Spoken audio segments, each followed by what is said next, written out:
Good morning, everybody. This is Chris and Juan Super Serious Good Podcast. Good morning. An official podcast of the Democratic Party. We are live from beautiful Man, don't sunny... Don't say that. Why not, dude? They're going to pay us eventually. When they're like, these two trending Latinos have a great take. We're going to be on MSDNC, dude. MSDNC. Before we eventually get canceled and we turn into Republican grifters. Like, free speech advocates. Yeah, this is Chris and Juan. We're live from beautiful Los Angeles, California. It's February 1st, a month after the new year. It's the year 2026. Right, exactly a month. Yeah. And this wasn't planned. Yeah, this wasn't planned. It's a new show. We're starting today, guys. Pretty exciting. You can hear the pitter-patter of my dog, so sorry. Yeah, I'm Chris. Raised here in LA. 26. What hospital were you born in?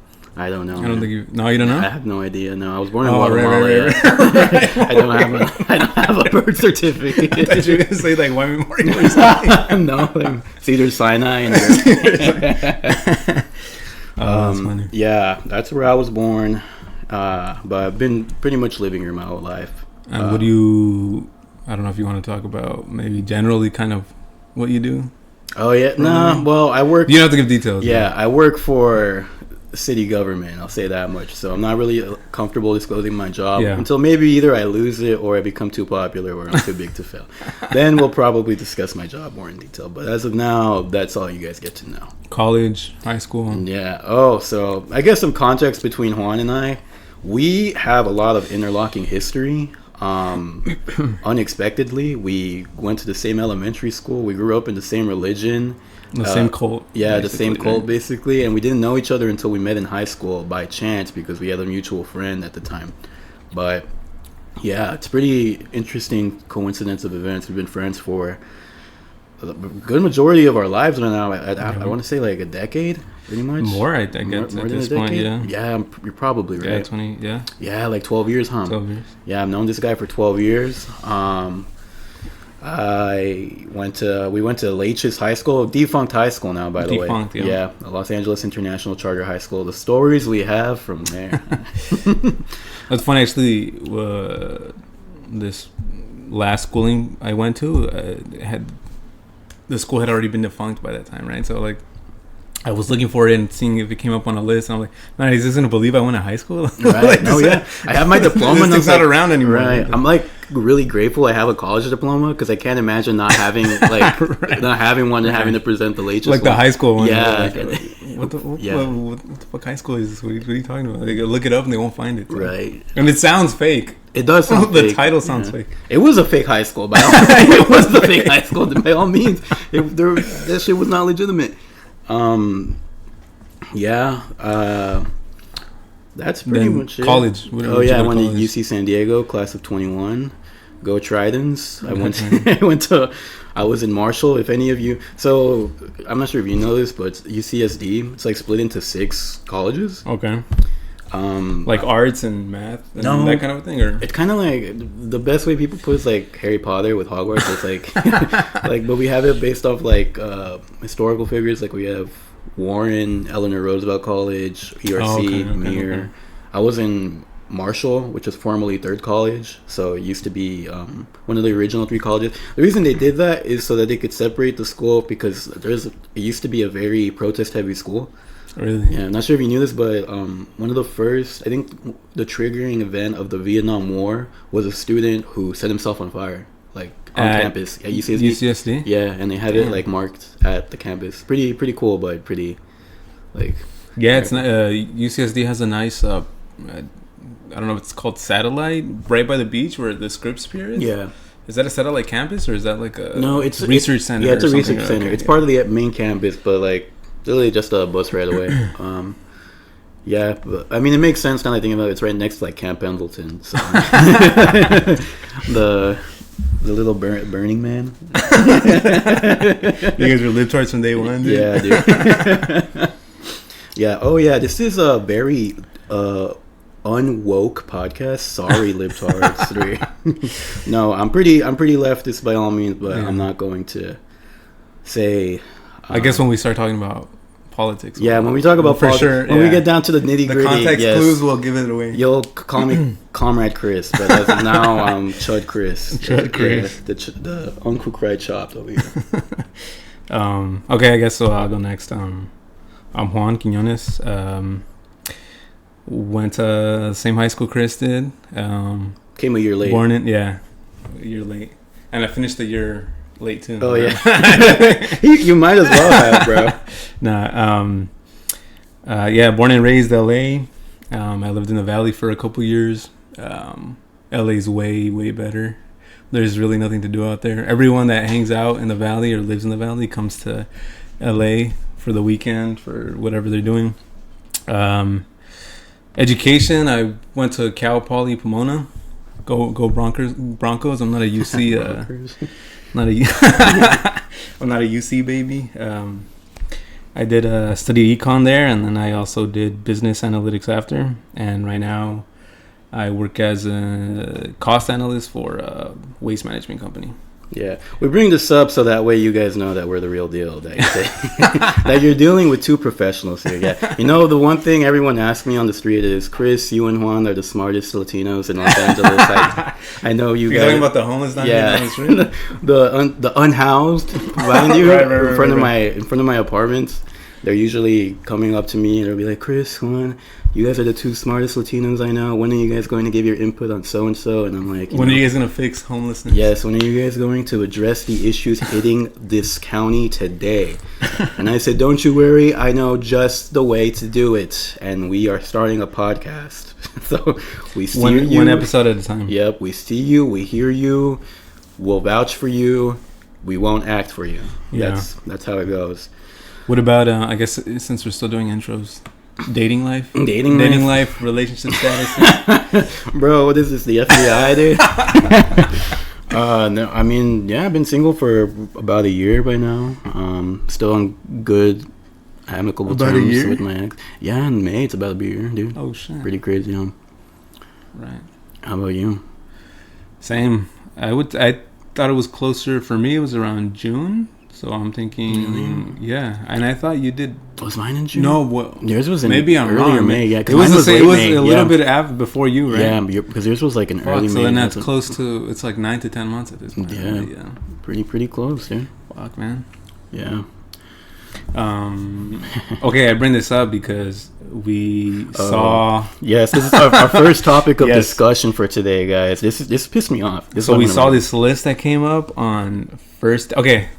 There's a lot of it. Okay, it says places that women wouldn't go to on a first date. Okay. If you look at the list, it's pretty outrageous, right? Okay. Cheesecake Factory, Applebee's, Chili's, Chipotle, Olive Garden. And it's like, yeah, some of these, okay, Red Lobster. Perfectly fine for a first date. But, but the thing is, okay, if you think about, okay, you look at the list and it's pretty outrageous, but like, okay, let's define first date and then let's define date. Like, I think that's where, like, that's where, because it's like, okay, if let's say you're into some girl at work, right? Right. You see every day, you're like, hey, let's go. Are you interested in like going out to eat or something? She says yes, and then you're like, okay, let's go to cheesecake. I feel like that's totally valid. I feel like that's valid. No, like, not that she, like, I feel like she'd be like, oh yeah, I'm down, of course. But I think it depends on the way that you meet them, and then how, like, would you consider that a first date? Because I didn't say, hey, let's go on a date. I'm just like, oh, you want to, let's go eat. Like, it's clear that I'm into her or whatever. All right.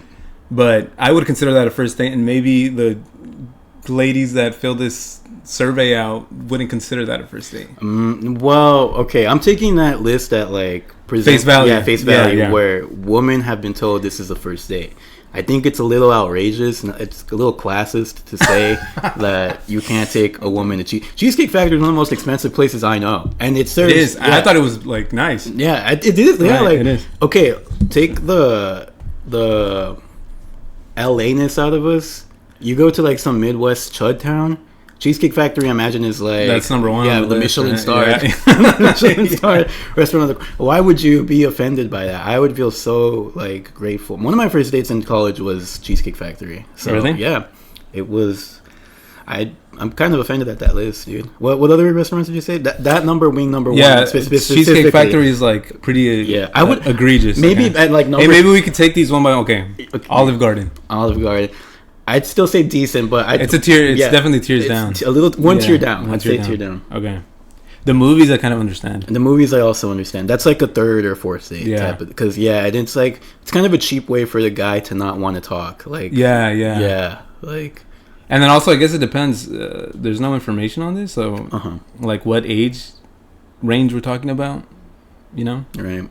Because if you're like, let's say in high school and you're like, oh, let's go to the movies or whatever, I feel like that's a little bit more understandable than you know, like because maybe it's the only thing you can afford. Okay, but I'm also giving this the benefit of the doubt that this is adults talking. Yes, so, yes. Like the movies, like that's probably the only one on that list where I'm like, this is fucking. Yeah, I give them. Yeah, I'll give them. Okay, one that I would agree to is Chipotle. Yes, that's a hard. What the fuck is Chipotle? Yeah. Like, and then but that kind of dives into another topic because then why would women be mad at giving the chance of a broke guy? You know, like I know, like given that they already know. Yeah, so it's like you're just begging to be pissed, or you're just begging to talk shit about someone who's like obviously not in the capacity. Or you know what? I also feel like this is kind of influenced by people dating online. Like, you know what I mean? Mm-hmm. Yeah, that's fair. Which is like, if you're gonna like, I'm thinking if you're dating online and it's like you're talking like. Obviously, a dude has to say a bunch of shit like to stand out, and like one of the things I'm sure he'll say is like, "Oh, I'm doing pretty well for myself" or whatever. Right. And then he says, "Oh, let's go to cheat." Then I could, in that context, I could start to understand why they're like, "Oh, like he's talking all this about how," and then he's inviting me to like this kind of mid, like, well, it's not mid, right? But okay, no. But if I'm thinking about it in that context, that's when I can start to understand this. But I'm like, maybe they're thinking about it the wrong way too. It's funny because I feel like we're taking completely opposite positions that I thought we would on this, because I'm starting to see more of the context of the guy being, because it's like if I'm a man taking a woman to one of these places like that are reprehensible on the first date, I don't want to be putting all my cards in one, like yes. So I think it's totally fine to be like, but ladies, don't get it twisted. I'll take you to the nicest place. Yeah, I won't take you there. Okay. I would think that these are perfectly okay, you know, like being fine for a first date, and you know, like being able to just say, I could take you here. Also, like, what is a first date? Like, is it you're clearly saying like, hey, this is you want to go on a date with me, and like, versus I'm thinking like. Because something I would do is be like, oh, I know this person. I kind of like, I'm kind of into them. I talk to them. I see them on a regular basis. I'm like, hey, let's go to whatever place. And I'm like, would she consider that a first date? Maybe like if she were to fill this out, would she be thinking about that kind of thing or not? Because I would. I don't even know if I would consider that a first date. Even though looking back at it, you'd be like, yeah, that's a first date. On that topic, would you consider coffee a first date? I would. Yeah, I think I would. But then, the thing is, doesn't that like? Yeah, but the thing is that when they're thinking about this, I feel like they're not consider. They're like, that's like a date zero. Is coffee on there? It has to be. I feel like coffee's on there. What's coffee? No. Coffee dates, yeah. What number? There's no ranking. There's no ranking. Oh, okay. It's like far down the line though. Coffee dates, but you see, that's going back to my original point. Like, I would be totally okay with it, like being able to present. I feel like I don't know. I feel like people like. Girls that fill this out, they have this concept of like a date zero, maybe. A date zero, yeah. Like as the way I was kind of. That's so stupid. I know it's so stupid. Right, you're just moving the number line one down. Like, so really, it should be the date two. Right, like, what should date two? It's like vetting before the date, but the date should be the vet. Right? Like, Yeah. That's hilarious. Yeah, this is the crossover with Call Her Daddy, but this is we're the daddy in this person. That's hilarious, man. Yeah, that's so. IHOP though, IHOP's kind of valid. IHOP, yeah, I'll give him that. That's valid. Maybe okay. The gym is on here, but I think I like the idea of going on. I don't think that's a good first date. Yeah, that's a little bit too like personal. It takes into the like you're kind of exposing yourself a little bit intimately, you know, like your workout Like, routine, your what you can and can't. That's unique bench. to you. Yeah, and then like, Can't bench. okay, from the man's perspective, it's like you're doing that just to flex at that point, and then you're like, You think so? yeah, and even from the woman's perspective, it's like, why does a man take me to the gym, like just to prove? Like, what am I, like, am I fat or something? Yeah, too? Like, that's like unless you met her at the gym, which is even worse because it's like we're going on a date. Where we always see each other. Yeah. Like, That's a terrible. that's true. That's true. I didn't think about that. That's a terrible first date. I agree with that, ladies. Movie night, like I guess at your house. At our house. That's on there too. I understand that as a first date. Oh yeah, as You a wouldn't first date, want that would be yeah, a very pretty big jumping of the like shark. you're going to you're going for the jugular there, and I think that's you are going for the jugular. that's invalid. Mm-hmm. Hookah bar. I don't even know who goes to hookah bar. Hookah bar. Yeah, that's like who made this list? An Indian dude. It's the dudes in the little artesian, Little India, or the dudes in Glendale. Dude. It was like BMW drivers. Yeah, the ones that filled this out. That's hilarious. Then, fast food chains. Obviously, I agree with fast food chains. A bar just for drinks. That's okay. I think that's okay. Yeah, meeting up at a bar. I feel like that's good for the site. Like, I think some of my most you go successful. to eat, and then the second one is really. I feel like some of my more successful dates have been at the like bar just for the straight first time. to, and that's a first date That's too. a first date. Yeah, I think it's like you let loose at the bar, like so you're allowed to see people's true color. And I think if a woman isn't okay with seeing you like at like your silliest, like what are we doing here? yeah, literally like, and if she's even sillier, even better, you know? Like Yeah, I guess you're right. Okay. Was that all the controversies on that list, dude? I think those are the biggest. There's Wingstop, a buffet, Denny's, church.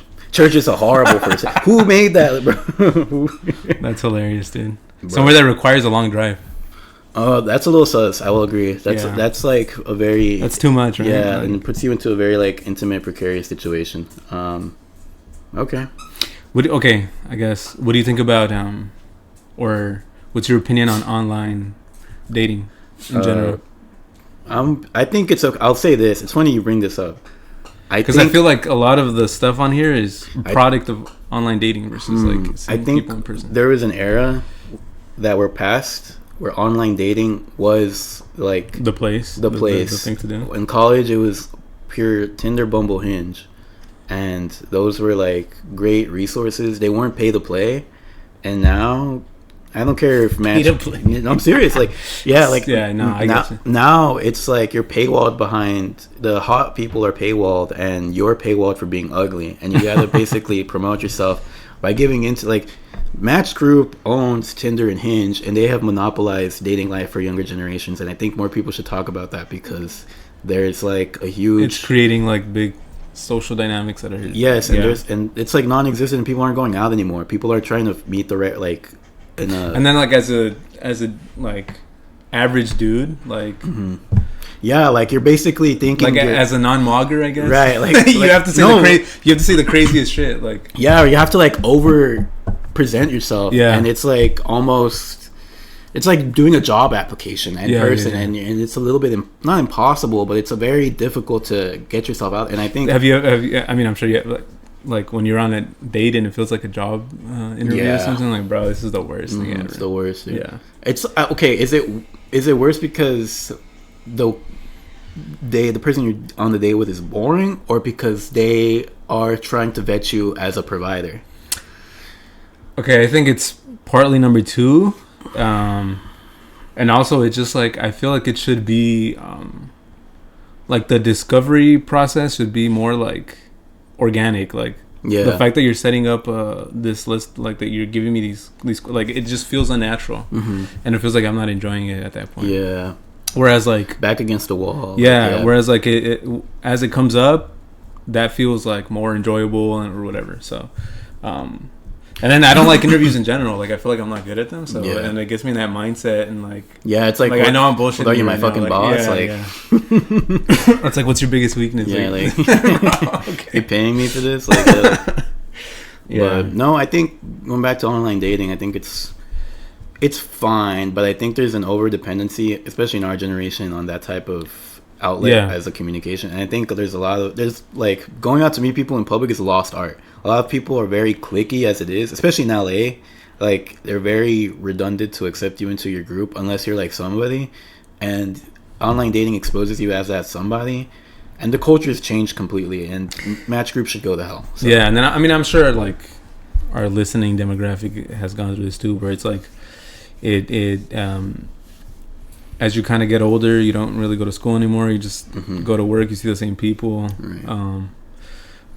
Usually, the people you see at work every day are not in your age range, typically, or not the people you want, or not the people that you're interested in dating. So it's like. You have these avenues of social interaction that are like decreasing. Like you had it nice when you were going to college and stuff. Like you run into people all the time, but now you're at a space where you're not in these circles, so you can't really meet these people. So then you tend to rely on online dating, and it's completely like, in a way, it's making you lazier. But as a dude, like an average looking dudes, like it's like at the same time, it shrinks the pool. It shrinks your ego, like not your ego, but just humiliating in some sense, right? Yeah, like, no, I agree. I agree. It is, and it's making you lazier in terms of like. It's also like very detrimental to the self-esteem, which I think is like for a man, it's very like. I'm obviously also for women, it's kind of it's like it may seem like it's to your benefit in terms of like, oh, I'm getting all these. But I don't really think it is. I think it's like very surface level gratification, like in the short term. And it's very like contingent on how good you look or how good your pictures are, which I think is fair. Like I'm not gonna say like I'm not gonna be a liar and say I'm outgoing for ugly people too. But ugly people deserve love, but like not for me though. There's obviously online dating is catered to these like attractive people that, like I said, they're put behind the paywall basically because they know they're attractive, and they're almost like basically selling. That's the product. Like, what do you do? What do you think? Like, should it be that way? Like, no, like I don't think so. if you're thinking about it in economic terms, like they're bringing us just like the happiness that you get by getting a green juice or whatever, or buying anything.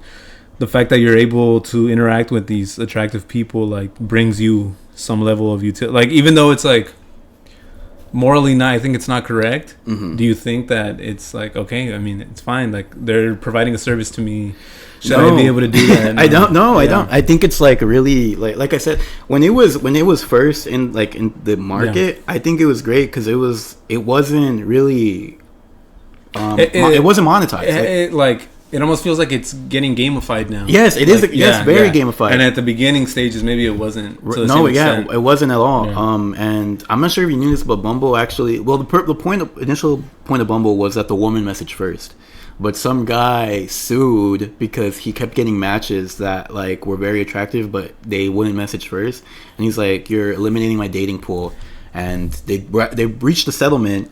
So now Bumble has prompts. Instead of having the woman being the ones who need to message first, like now either the men or woman can message first based on the basis of that prompt that they provide on their profile. Like, the prompt on whose side? On either side. Okay. So, but if neither of you have it, the woman still has to message first. But it's like incentivizing it's still incentivizing that a man can message first, and depending on the answer, like the woman could want to proceed. But so that was like its way to get into the market as a different service, like offering something else, I guess.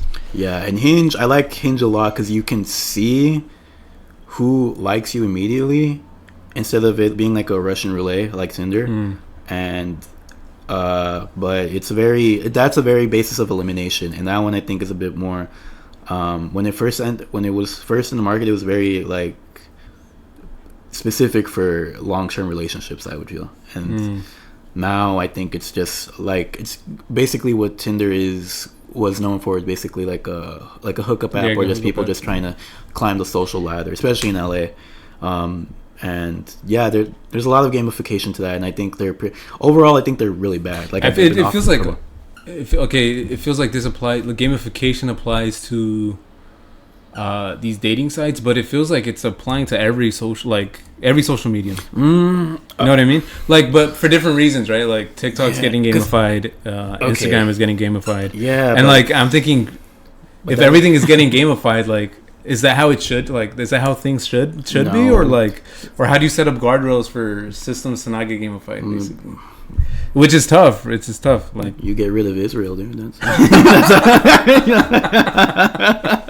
They're the ones who own these fucking companies. Mossad. Yeah, they're all Mossad agents. Mossad fucking apps, freaking Palantir scanning who Palantir, you are. That's funny. Did you hear?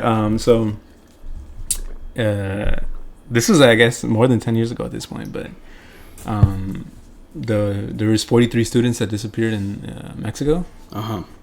And on a field trip, right? I feel like I remember. Yeah, no. Well, they actually like yearly they would steal a bus, and then they would go to this area to protest or something because of an event that happened years ago. Right.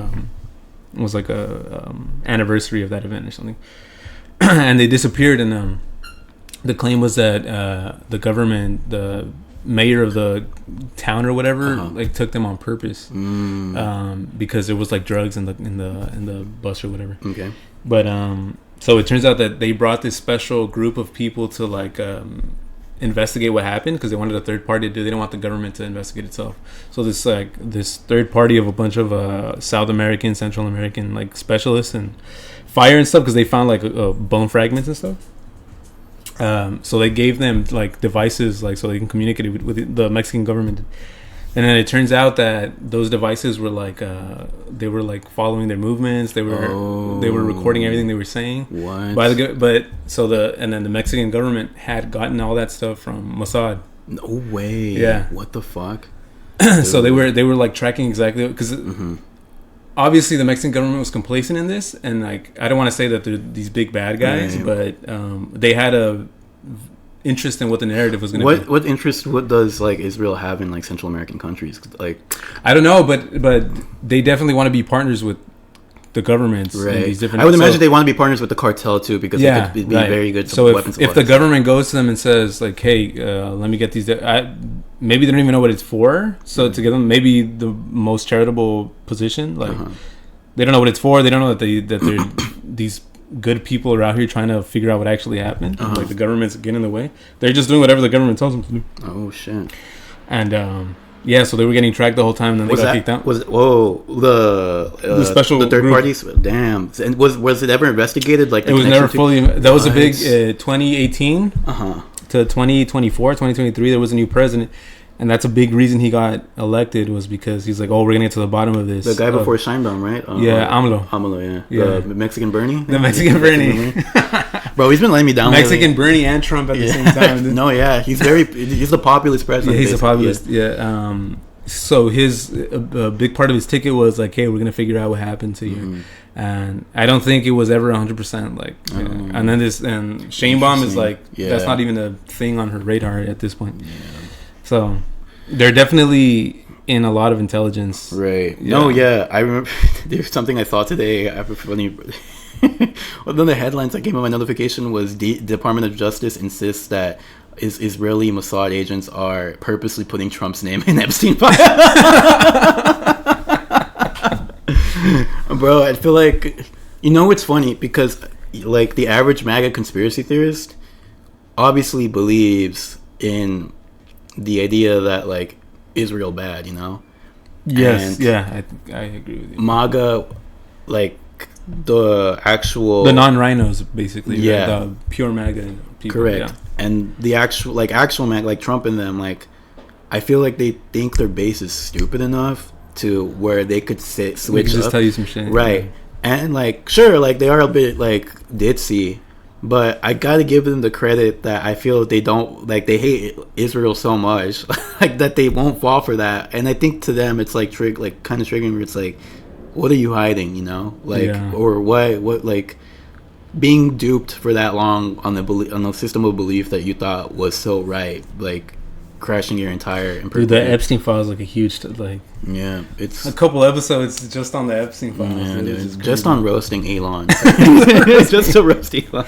Dude, there was a part in there. It was like Epstein was like blackmailing Bill Gates because he had gotten herpes from like, something he What? was doing with them. Dude, That's crazy. And I think that's a big reason why Melinda Gates divorced him, I think. Did you see? Yeah, no, you're right. Because Yeah. I remember she brought up that she didn't like his connection to Epstein. Yeah. And Jay-Z's in them. Pusha T's in them too. Yeah, Jay-Z. No, there's actually an allegation that's been swept under the rug where Jay-Z was accused of being with, I forgot who the other celebrity was. But like she woke up and like they were like getting dressed up and she deduced that she was drugged and raped. Oh, shit. Yeah. Oh, so she saw Jay-Z getting like dressed? getting ready and stuff. And it's funny because a while ago, like, do you remember MIA? The artist? Yeah, the artist. She's gone a little off the rails, but last paper year, planes? yeah, the okay, paper yeah. planes. She posted a video where she said that Jay-Z and Beyonce promised her like a entire next stage of her career, but she had to be like into a satanic cult and drown herself in pig blood. Yeah, she was like on TikTok posting that. Everyone's like, "You're crazy," and then like, now you got to start a thing like MIA. Dude, that makes me think of When can you come on the pod? Like, I don't know if we brought it up, but we grew up Seventh-day Adventist. Oh, yes. Which is Oh, like yeah, that's kind of the cult that we that's the religion we both grew up. We Yeah. grew up in different churches, but the same religion. We are both Seventh-day Adventists. But yes, keep going. Yeah, so like this definitely happened in my church, and I think we kind of talked about it a little bit yesterday. But the fact that you brought this up right now made me think of it. When they would talk about subliminal messaging and music and stuff, Yeah, that's so funny, dude. or they would like play it backward. Yeah. And they're like, it says this, so you would be thinking about what the teacher just said. So like they would just make up whatever went backward or whatever. What was the band that the church would love to brag about? The Beatles, Led Zeppelin. Really? For me, it was AC/DC. AC/DC. Yeah, They would say it standed for like it was Antichrist. Yes. Yeah. Devil something. Yeah. AC/DC. Yeah. And then I've seen an interview where he's like, it's just on the back of a a washing machine. Just the back of the washing machine. That's hilarious. That is super funny, dude. But it's crazy how like you could go down that rabbit hole too, you know. Yeah. Like, I'm sure happened with her or whatever. Yeah. Whatever her situation is. Yeah, it makes you wonder like what made MIA go off the rails. Yeah, like right. where exactly is she like deduced that was she Yeah, dating? but sometimes I think it's like, okay, she was like a rapper, like had a couple of like pretty big hits, where it's like you want to feel special, I guess, and then you have nothing going, like nothing new is happening, so you want to start. That's probably the case for her, but like for me, I remember I got into it for a little bit too, but it's like you almost feel like you're tapping into some knowledge that no one else knows, and it makes you feel special too. Right. Which is what I'm sure, like a lot of the mega conspiracy theorists at this point are thinking, like, oh, I have this knowledge that nobody else has, and like, have you seen? Actually, my bad to get sidetracked. There's like a theory going around that Jeffrey Epstein was Q from QAnon. What? Yeah, Really? like there's a lot of. Let me see if I could pull up the. That's kind of crazy. The overlap. So the reasoning was. Oh, the timeline matches perfectly. Q stops when Epstein dies. Axis. He knew Poole since 2011, which is who's Poole again? Freaking, let's say Trevor. I'm not sure. Anyways, collaboration exists because he worked with Steve Bannon to basically spread this this conspiracy theory. The motive exists to protect Trump and control the narrative by basically projecting the crimes that Trump made onto like other people. Capability exists, real intelligence, network access, the pattern matches, perfect projection of his crimes, knowledge matches. Q knew that Epstein knew, but he never brought up Epstein as like an actual like. The behavior matches. Q went silent during the arrest and death. And wait, what were some of the biggest things that he released or he mentioned? Q basically he was accusing like Hillary Clinton and the Pizzagate people of being, saying like they were actually the child pedos in the government. They were like and that the storm was coming, and that's why like he wanted to basically rile up the base to. And then which is what's happening now, right? And then when Joe Biden won in 2020, all the QAnon conspiracy theorists were like, no, Q was like it was basically a blow to their face of like what they thought was true. So the deduction is that Jeffrey Epstein was Q because he created the world's most successful conspiracy theory to confess his crimes by projecting them onto his enemies, protect Trump from their shared history, control the narrative before his inevitable arrest, and ensure that his network stayed protected. So I don't know, pretty. It's a food for thought. Yeah, something to consider. Of course, if Israel's listening to this, it's just it's all jokes. Yeah, man. it's all jokes. It's all, I'm just reading. I did not make this deduction. I did not make that fucking conspiracy theory. I'm just sharing what I see. Okay. Dude, Mossad is the intelligence agency for Israel, right? Mm-hmm. How do you think they compare to like the CIA or like? I imagine they're. Or I know France has a good one too. I forget what it's called, but KGB. Yeah, I think that Mossad is willing to do more than the CIA. Yeah, you know what I mean? No, I agree. But I definitely feel like the CIA has more resources. My question is like, why is Israel okay with playing second fiddle? You know, like they obviously need the United States, but they don't. Like they don't have the capacity of being this like world power, like this stronghold. Yeah. So they need to like be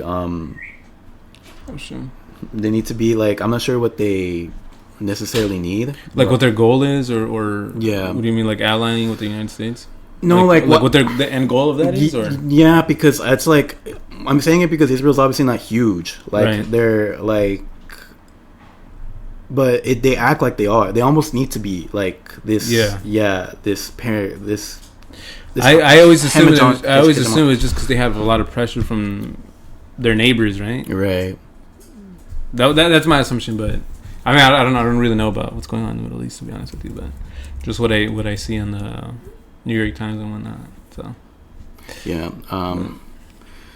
But yeah, interesting to say the least. I think the world, the tide has turned on Israel for sure, and I'm not sure. It's difficult to see where it goes because you're almost like it's impossible to take down a country of that capacity, or like I don't know, like it's a country of that capacity to tumble, not take down. Sorry, it's like their goal was to eliminate. The government of what is it? The Iranian the group in Gaza. Oh, Hamas. Hamas, right? Yeah. That was their goal, and it seemed like that was getting done. But I think I read recently that it's like it's not nearly as easy as they were making it out to be. Like even if they totally control everything in Palestine, the Gaza Strip, everything. They still won't be able to like get rid of Hamas, basically. Right. Like, no, yeah, it's not like a geographical thing. It's like a. John Stewart brought this up because he was saying like, you want to like he basically made the joke where like, you want to know you stop like creating like more agents of Hamas, like you should stop bombing Hamas, like because like it's true, like you're basically just. But I agree with that. But it's like at the same time, what are they supposed like if they want to survive as a nation, right? What are they supposed to do? Like, are they just supposed to take it? Like, well, okay, like just, you know what I mean? And obviously not to be like very like simplistic in terms of foreign policy, but like just give Palestinians statehood. Like they deserve statehood. They deserve. It's impossible. I think like, sorry, commies. I don't, and I'm for a free Palestine. Don't get me wrong. The issue is I don't think. Damn! What if like have this conversation? We get tagged as a right wing podcast. Bro, more power to convert the chuds. You know? The realistic issue I see is Israel will not dissolve as a nation. Not because like I don't want to. I don't think this like you can't eliminate Israel. You have to, but on Israel's end, you have to basically be contingent on the idea of a two-state solution. Like you need. I 100% agree with you because it's like you if you're around a lot of which like we are a lot of like very more woke minded people where it's like the answer is from the river to the sea exclusively, like it has to be that way. And I feel like that's kind of a non-starter because Israel will not like just drop their weapons. Exactly. All right. No, yeah, I feel like Israel would rather wipe out Palestine before it's even. Yes. So that's one alternative, and then these guys are proposing the opposite alternative, was like wipe out Israel from the map. Where it's like this is a non-starter, and like honestly, what I think is those type of people are creating a problem too, where it's like it's a dangerous game. You're not willing to be in between. Like any real solution is going to be something in between those two. Right. Like if you're standing firmly on one side, it's like. We're never gonna reach anything. Yeah, it's so difficult to even imagine that, like, and it hurts because from like the bottom of my heart, the Palestinian people deserve liberation, and they deserve. Historically, I think that nation is there. I don't think Israel should genuinely be like be there. Yeah, be there at all. But they're already there now, right? And it's like but this problem was created out of the repercussions of World War II, and Israel was almost considered to be Alaska. Like they almost considered Alaska to be. Yeah, I remember. I think I said I saw somewhere that they wanted to be like a state. Yeah. And then you think about it in those terms, and you're like, "What the heck?" I think they considered some nations in Africa too for Israel. Oh, really? Yeah, but I think the Egyptian people, like, we've got some bad history with those guys. But like, and historically too, like I really admire, and like it's so heroic, the like persistence of the Palestinian people, because there's been the Nakba, which is the yes, and there's also been and like. Even now, you still have the genocide of the Palestinian people, and yet these people continue to persevere, and you still have Palestinians. And even, I think the world's waking up to the idea that Israel is committing genocide, and that the Israeli government is, like, complicit in wanting to eradicate entire Muslim nation because of the belief, or the guise of Zionism, which I think is very dangerous, weaponizing a religion that way. But as you were kind of saying that, I was thinking about what Netanyahu had first stated was his goal, and then now what it's like looking like the goal is, and that started to get me thinking about what's going on with Venezuela. Right. And I saw this snippet of an interview with Tucker Carlson and Cenk Uygur from the Young Turks. Yeah, and apparently. Tucker was talking about how he was in a meeting with a bunch of oil people in the United States, and he's like, "Yeah, it seems like the plan is like the United States is just gonna get some of that oil, like." Right. Yeah. And the other guy was like, "What the fuck?" Like, which is like my reaction too. Like up to this point, like stupidly. One of the things I was thinking of, like, it could totally be that he just wants to remove Maduro out of there, right? And he's gonna let the Venezuelan people do with their resources what they think is best or whatever. But now it's like people were saying, "Oh, he's just there for the oil." I'm like, yes, maybe, but like give him a shot. And now it's like that's what it's that's what it's turning out to be. I think he has a contract. He had a contract prior to the capture of Maduro too with Exxon for basically like extracting and monopolizing the oil in that region in Venezuela. I think he was saying that they were underproducing oil or something. Yeah, but that's kind of the game though. Like OPEC, the exporting nations, oil nations, they kind of play the same game, and it's like we're not gonna invade them based on that rationality, and nor shouldn't we, right? So a lot of the things that they do is that they'll project how much they're gonna in a year. They're gonna project how much oil they'll take from the ground, so that they could. They have the monopoly, right, of exporting oil, so they'll be able to name a price and and under the guise of stability, right? But they're price fixing basically. It's crazy because prior to like these geopolitical events, I never saw Venezuela as like an oil provider. Yeah, like, and then you see the stats, and it's like they're one of the biggest. They're huge, the biggest actually. The biggest, insane. That's crazy. Yeah. So that's the politics corner. It's gonna last all day. Yeah, that we could extend into the politic hour, but any predictions for this year, bro? In terms of what, politics, pop culture, politics, dude? Kanye supposedly. Did you see his apology? Like a really huge apology. No, I didn't. He's in Mexico City, right? Yeah, he's in Mexico City. People are saying it's because he wants to like be in good standing promoting his new album Bully. But the PR of that public apology, I'll be honest, I take Kanye at his word. And he does seem like a genuine. I'm not sure if you've recently seen, like, he also went to a rabbi in New York, basically confessing his sins and saying, like, the Jewish people are allies, and I'm deeply regretful of my actions. And, like, he prayed with him, and it's kind of touching. Like, and at his heart, I know, like, I don't know him, obviously, but, like, right. But, like, I know Kanye's a good intentioned guy. Like, yeah. And in the apology letter, he basically blamed the car crash he had in 2006. I'm not sure if you remember. Yeah. The Through the Wire one? Right. Yes, exactly that one. And he blames that as, like, because it, like, damaged a part of his brain as his bipolar, like, tendencies, and the reason he acts the way he does. So he said, like, when doctors tell you that you have certain conditions, you reject them because you basically don't.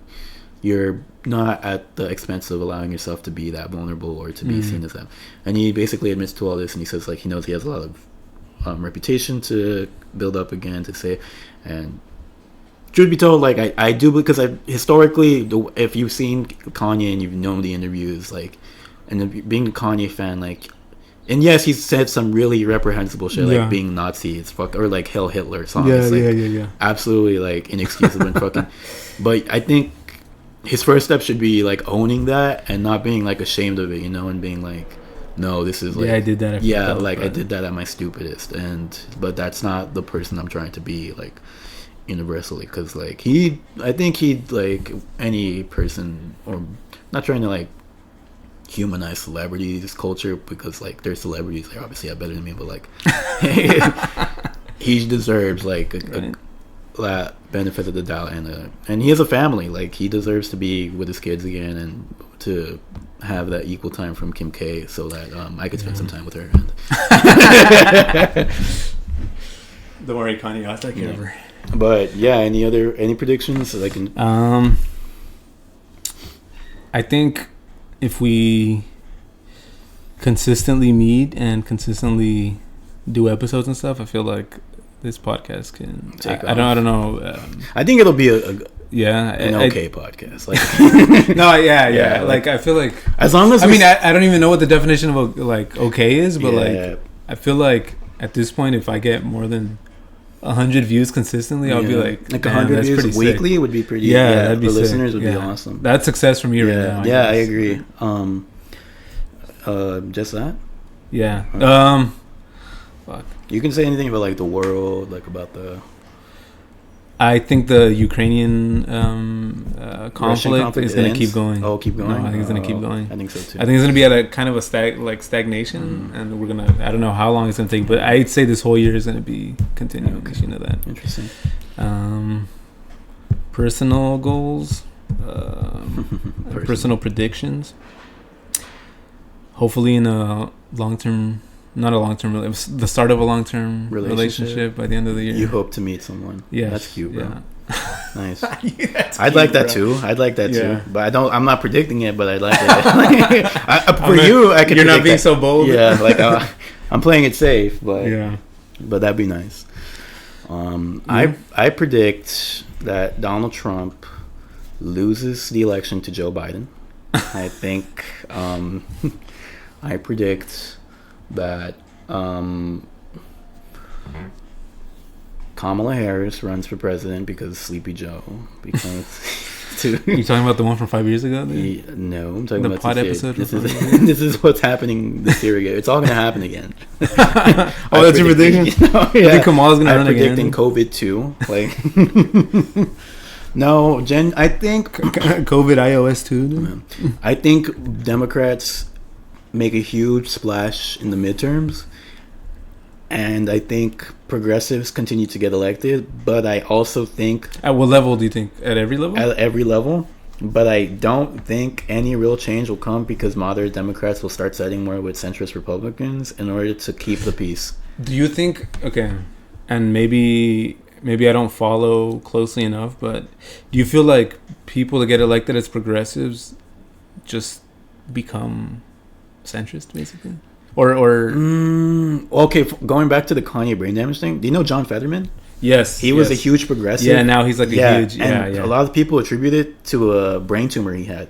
Okay. So, and once he had that brain tumor removed, like he had a very big portion of his cortex like gone. So a lot of people say like brain damage It's a right wing. Yes, it creates like. Which, if you ask me, is true. But, like, but I think he's the only example of genuinely where I've seen... Do you don't think, like, AOC has toned it down? I think she's been... Policy-wise, yeah. I don't think, like, her rhetoric's been toned down. Yeah, rhetoric. I think Bernie, going back to... I mentioned this at the beginning. Bernie has changed a lot. He's been very, like, Israel has the right to defend itself, which, sure, I mean, on paper, you obviously have to say that. But he's also been, like... He's also like praised Trump's mass deportation because he said that Joe Biden made the mistake, which I'll agree with in the sense of he let in too many asylum seekers. But I think the idea that us like refugees don't deserve an opportunity to have like a court hearing is a little absurd.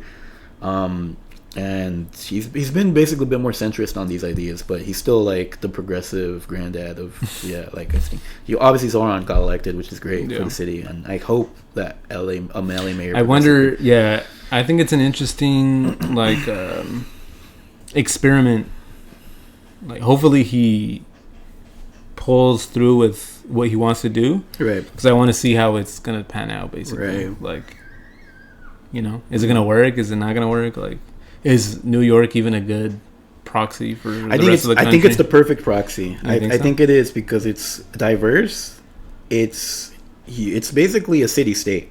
If you and if successful, you progressives have that bragging right. You know, they are able to say like with a competent mayor, a competent leader, and like cooperative council, you obviously can get populist ideas accomplished, which is what I would hope is able to translate on the nationwide scale. I think the issue is obviously the DNC sabotaging progressives because they think that they're unelectable, and yet they continue to run moderates that are fucking dog shit and lose to fucking Chud Trump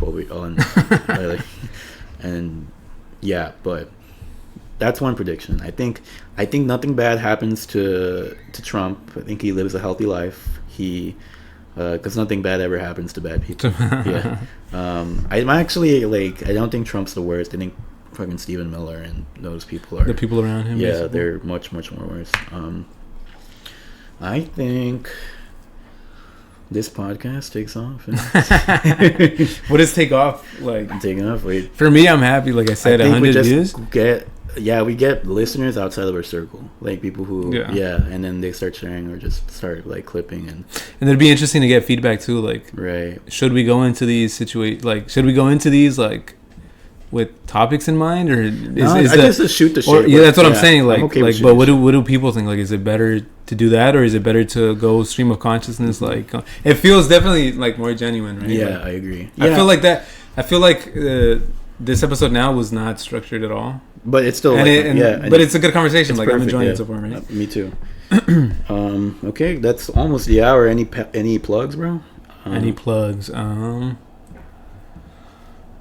I'm not really doing anything right now. My Instagram, if I could, but yeah, go ahead, dude. You're the co-host. Oh wait, but we could tag this in the bottom, right? Yeah, but I'll put it in the bottom. Okay, I'm gonna plug our pod if you're listening to this somewhere else. Follow CJ Super Serious Podcast on Instagram, and if you want to sponsor us, it's CJ Super Serious Pod. That's C as in Chris, J as in Juan, Super Serious Pod, POD @gmail.com. We don't check our emails, so spam us on Instagram at CJ Super Serious Podcast. Anything else? I think we covered the good first episode. Nice. We introduced ourselves for the most part, right? We didn't give too much detail. Like the Dora the Explorer checklist at the end of the episode. All right. All right, that's the show, folks. Bye.